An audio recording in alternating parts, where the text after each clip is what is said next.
ചന്ദ്രപിന്നി ചാമക്കാല ബീച്ചിലുണ്ടായ വാഹനാപകടത്തിൽ മരിച്ച വിദ്യാർത്ഥി മുഹമ്മദ് സിനാന്റെ ഖബറടക്കം നടന്നു. ചാമക്കാല ജുമാ മസ്ജിദ് ഖബർസ്ഥാനിലാണ് ഖബറടക്കം നടന്നത്. ചാമക്കാല കടപ്പുറത്ത് ജിപ്സി മറിഞ്ഞാണ് 9ാം ക്ലാസ് വിദ്യാർത്ഥിയായ സിനാൻ മരിച്ചത്.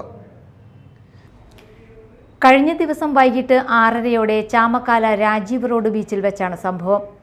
ചന്ദ്രപിന്നി ചാമക്കാല കടപ്പുറത്ത് ജിപ്സി മറിഞ്ഞാണ് 9ാം ക്ലാസ് വിദ്യാർത്ഥിയായ സിനാൻ മരിച്ചത്.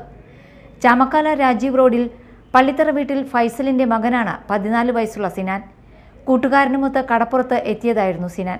ഈ സമയത്ത് പരിചയമുള്ള ഒരാൾ കടപ്പുറത്ത് ജിപ്സി ഓടിക്കുന്നത് കണ്ട് ഇതിൽ കയറിയിരുന്നു.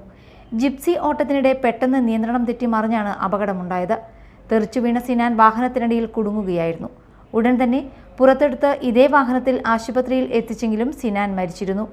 കൂടെയുണ്ടായിരുന്ന കൂട്ടുകാരനും ചെറിയ പരിക്കുണ്ട്. Media time, Kaipamangalam.